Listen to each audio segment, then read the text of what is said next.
할렐루야. CTS 시청자 여러분 안녕하세요. 저는 요나 3.1령 선원장 이에스더 목사입니다. 오늘은 마태복음 5장 7절 말씀을 통해서 복이 있는 사람, 긍휼히 여기는 자라는 주제로 함께 은혜를 나누려고 합니다. 사람들은 모르는 사람의 일이라면 가능한 관여하지 않으려고 하지요. 왜냐하면 남의 일에 끼어들어봤자 자기에게 득될 것이 없기 때문입니다. 그러나 그리스도인들마저 이렇게 처신한다면 인간관계는 더욱 삭막해질 것입니다.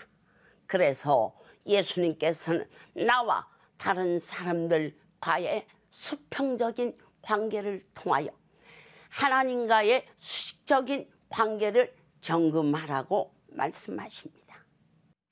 첫째, 그리스도인이 다른 사람에 대하여 긍휼히 여긴다고 하는 것은 어떤 의미가 있을까요? 우리는 주위에 어려운 사람들을 볼 때 불쌍히 여기거나 동정하는 마음을 갖게 됩니다. 그러나 그런 마음을 가진다고 해서 반드시 그들을 돕지는 않습니다. 도와줄 마음이 없거나 그럴 만한 능력이 없으면 불가능한 일입니다. 여기서 긍휼히 여긴다는 것은 어려운 처지에 있는 사람을 단지 불쌍히 여기는 것이 아닙니다. 어려움에 처한 사람을 도와줄 힘이나 능력이 있어서 실제로 돕기 위해 나서는 것을 말합니다.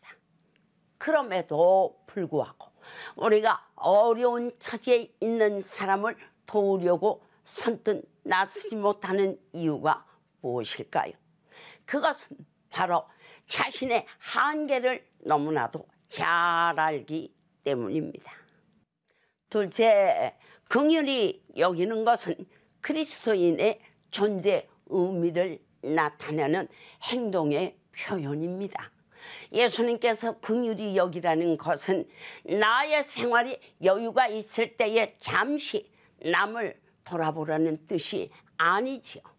자신의 계획이나 행복을 포기해 가면서 나의 삶 자체를 다른 사람의 행복을 위한 것으로 바꾸라는 것입니다. 왜냐하면 우리의 삶 전체가 하나님이 주신 선물이기 때문입니다. 하나님을 모를 때 우리의 삶은 완전히 죽었던 인생입니다. 그런데 예수님을 통하여 하나님을 알고 난 후 어떤 일이 일어났나요? 나의 옛사람은 완전히 십자가에 못 박히고 새 사람으로 태어났습니다. 옛날에 나는 죽어버리고 완전히 새 사람으로 거듭 태어난 것입니다. 그러므로 그리스도인의 존재 의미는 다른 사람들과 차원이 다릅니다. 셋째, 예수님께서 긍휼히 여기는 자가 긍휼히 여김을 받게 된다고 말씀하십니다. 너무나도 부족한 내가 남을 긍휼히 여기는 것은 정말 힘든 일이지요. 그래서 그 일을 시작하자마자 손을 들 수밖에 없을 것입니다. 그런데 남을 긍휼히 여기면서 지치고 고날 때 하나님께 부르짖으면 어떤 일이 일어날까요? 하나님의 능력이 기적처럼 부어집니다. 남을 도우려고 하는데 내 힘이 부족해서 하나님께 부르짖어 기도할 때에 긍휼히 여기시는 하나님의 풍성한 능력을 경험하게 됩니다. 이것은 하나님께서 그런 사람의 부르짖는 기도를 외면하지 않는 데는 증거입니다. 참으로 종교적이고 교양 많은 유대인들을 버리시고 대신 이방인들로 하나님 나라를 채우신 것은 놀라운 하나님의 은혜지요.